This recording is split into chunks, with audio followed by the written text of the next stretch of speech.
Hi guys, welcome back to my channel. It's Kiasia. Unique. And today we're going to talk about my delivery story. So I know I said that I was supposed to have my baby November 15th, but she came early. So I'm going to tell you. So it was Sunday, and I was at work. And the day before I was feeling tired and I was hurting a lot. But my legs and my feet were always swollen. Like it was swollen for like a couple of months. It was happening it didn't matter if I laid down, if I took a bath and soaked, like they just would not go down. And my legs and my face was swollen, everything was swollen. So after I got off of work Sunday, I went to sleep, and then I woke up and I was still in a lot of pain. So my cousin took me to the hospital, and when I went to the hospital, I went to the part where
it was a lot of fluid everywhere.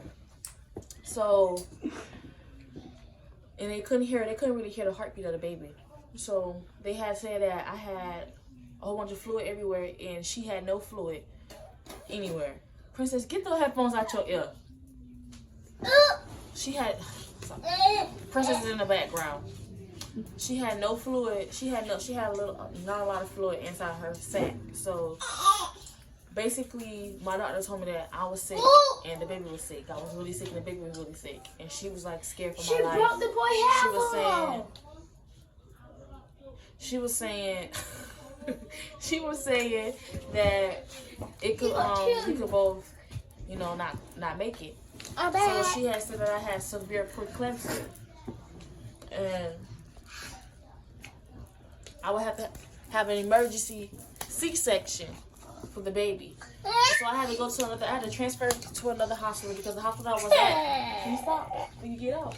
The hospital that I was at was Jackson South. And Jackson South, it didn't have a NICU. It's okay. It's okay. It's okay. It's okay. It's okay. It's okay.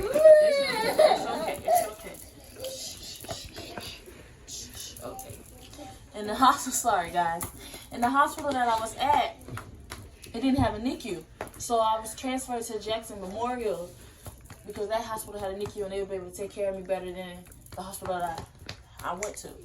So I got transported to that hospital. And all of this, so I got transported to the hospital.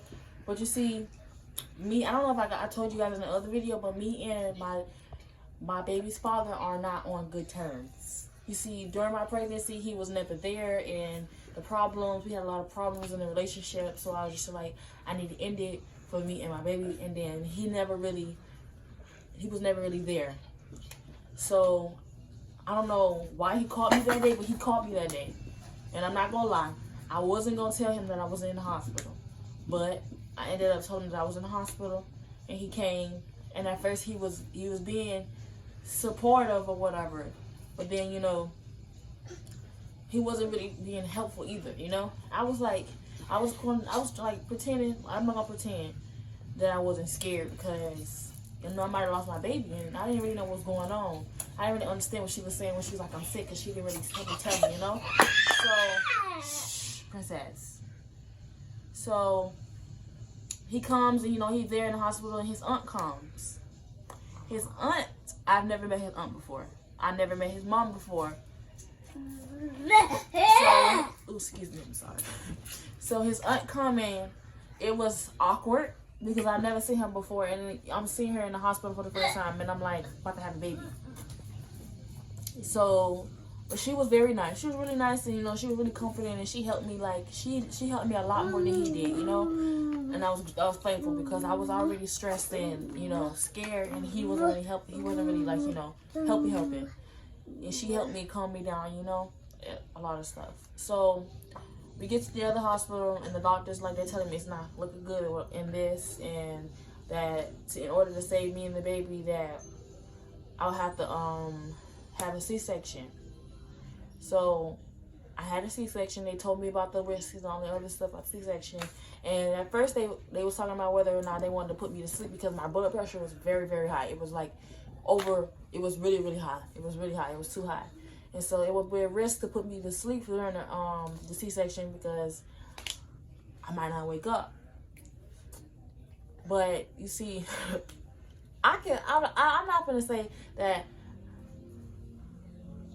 yeah, I can take pain to a certain extent. But see, I really believe that I could have pushed if I had to, you know, had a choice to push. Because having that C-section hurt like hell. That C-section hurt like hell. Like when I had got an epidural, but the epidural, like, I didn't feel it. Like, I didn't feel it when the needle went in and over. It didn't hurt at all. It didn't hurt. Can you stop, Princess? Princess want to be in the camera so bad, but she want to mess with stuff. Princess, come here. Princess, say hi. Say hi. Say hi, Princess. Say hi. Say hi. Hi. Okay. Say bye-bye. Bye-bye. That's so pretty. Huh. Here! Get your fucking shoe. Okay, so, yeah, so the epidural didn't hurt when it went in, whatever. But, like, when she first started cutting me, I was like, I felt the cut. I thought the epidural was supposed to numb you or something, but I didn't feel it. Like, I felt everything. And it was just too much pain.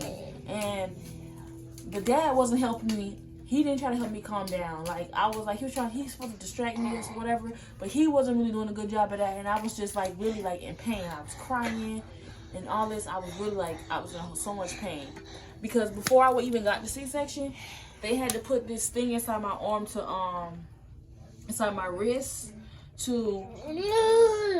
Did you just throw a shoe at me? At me, okay. They had to put this thing in my wrist. They had to put this thing in my wrist. Can you stop throwing shoes? They had to put this thing in my wrist to monitor my blood pressure because it was hard to, you know, keep track of it. But the people that was doing it, the two people that was doing it, she, like the one girl, she kept poking me and she wasn't getting in the right spot. I had like so many poke marks on. I don't know if you see this. So many poke marks right here. It's where they poke me. Where they poked me at. Like, multiple times. The head doctor had to come and do it, and he had did it in the first try because, like, they wasn't putting it in right, and that junk, it hurt. But, you know, I still, like, you know, I took the pain because it wasn't, like, painful. When you done? When I'm done talking. So during the C-section, but the doctor that was there, he was very helpful. Like, I'm thankful for him because if it wasn't for him, I swear I was going to be in so much pain because he ended up putting me to sleep, and I slept through the whole thing. I didn't feel anything. They had to wake me when they woke me up. When they woke me up, they told me that she was here. I was still like I was high off the drugs. I was super high. I was high for days. Okay, like I don't know how much he gave me, but I was out of there. So once I got to recovery, the baby's dad and his aunt came to recovery too, and he tried to be slick or whatever and asked the girl for a kiss like we together or something, but he got a whole girlfriend out there, right? But you trying to ask him a kiss or whatever. He tried to get me while I was on the meds or whatever. But you see, it didn't happen because I was out of there, but I wasn't out of there. I was still there. So yeah, I went to recovery and I went to sleep like I slept a lot. Like that medicine had me like in and out. I was like falling asleep out of nowhere. When I was talking, I fall asleep. It was crazy. So I gave birth to a girl, and she was premature. She's premature, so she's still in the hospital. She was little because she stopped growing at 27 weeks, and I was 31 weeks when I went inside the hospital when I was feeling pain. But she had stopped growing at 27 weeks, so she was little. She was little. So she's in the NICU right now, and she's doing really good. She's doing really good. She's breathing on her own, and she's eating. She's taking all her feeds. You know, she gains a little bit of weight. I mean, it's little, but it's a lot from what she was before. So she's doing good, and hopefully things keep going great. You know, her eye exam, she passed that. If things keep going great, then she'll be home soon, and you guys get to meet her. You'll get to meet her. I'll tell you guys her name when she finally comes home. I'll do a video of her coming home and you guys meeting her. I'll do a video of us going to get her too. I'll do a video of that too. So yeah, I think that's about it. So thank you guys for watching the video. Don't forget to like, comment, and subscribe. Peace. Peace.